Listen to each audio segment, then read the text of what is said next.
थलपती विजय, तामिळनाडूच्या राजकारणाचा नवा हिरो. तामिळनाडूत आता विजयराज पाहायला मिळतोय. 10 मेला विजयनं घेतलेली मुख्यमंत्री पदाची शपथ अख्ख्या देशात चर्चांच्या केंद्रस्थानी होती. मुख्यमंत्री होताच थलपती विजय आता ऍक्शन मोडमध्ये आलाय. सीएम पदाची शपथ घेतल्यानंतर विजयनं दारूबंदी करण्याचा पहिला मोठा निर्णय घेतलाय.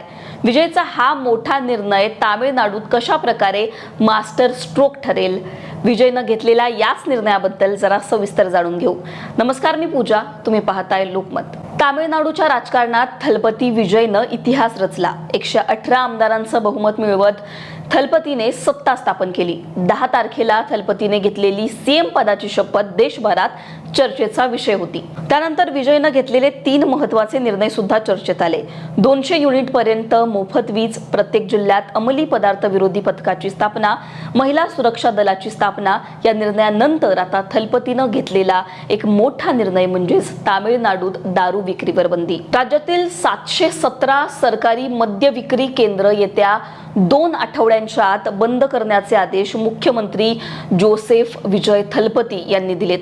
मंदिर, मस्जिद, चर्च, शाळा, कॉलेज आणि बस स्टँड पासून 500 मीटरच्या परिघात असलेल्या सगळ्या 717 किरकोळ मद्य विक्री दुकानांवर आता कारवाई केली जाईल. तामिळनाडू स्टेट मार्केटिंग कॉर्पोरेशन म्हणजेच टास्माइकला 2 आठवड्यांच्या आत ही दुकानं बंद करण्याचे आदेश देण्यात आलेत. आता तामिळनाडू सरकारच्या माहिती आणि जनसंपर्क विभागाने प्रसिद्ध केलेल्या पत्रकानुसार मुख्यमंत्री विजय यांनी राज्यातील प्रार्थना स्थळं, शैक्षणिक संस्था आणि बस स्थानकांच्या जवळ असलेल्या दारूच्या दुकानांवर कडक कारवाई करण्याचे निर्देश दिलेत.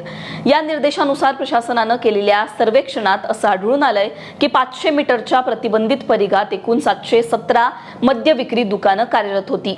ही दुकानं सामाजिक आणि शैक्षणिक वातावरणास बाधा ठरत असल्याचं स्पष्ट होतं. त्यामुळे मुख्यमंत्री विजय यांनी ती पुढील 14 दिवसांच्या आत कायमस्वरूपी बंद करण्याचे आदेशच देऊन टाकले. आता तामिळनाडू सरकारनं दिलेल्या आकडेवारीनुसार राज्यात 4765 सरकारी मद्य विक्री दुकानं आहेत.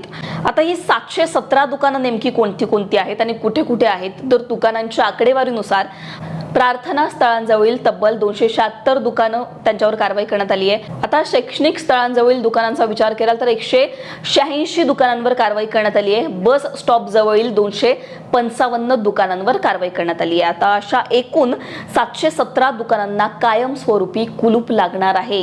या दुकानांना आपलं बस्तान मांडण्यासाठी फक्त 2 आठवड्यांचा वेळ मुख्यमंत्र्यांनी दिलाय. 717 दुकानं एकाच वेळी बंद करण्याचा हा निर्णय मुख्यमंत्री विजय यांचा पहिला मोठा मास्टर स्ट्रोक मानला जातोय. या निर्णयामुळे सरकारच्या महसुलावर परिणाम होईल असं बोललं जात आहे, पण तरी सुद्धा महिला आणि तरुण वर्गातून या निर्णयाचं मोठ्या प्रमाणात स्वागत करण्यात येत आहे. राज्यातील सामाजिक स्वास्थ्यासाठी तामिळनाडूच्या मुख्यमंत्र्यांनी हे क्रांतिकारी पाऊल उचलल्याची भावना आता तिथून व्यक्त होतीये.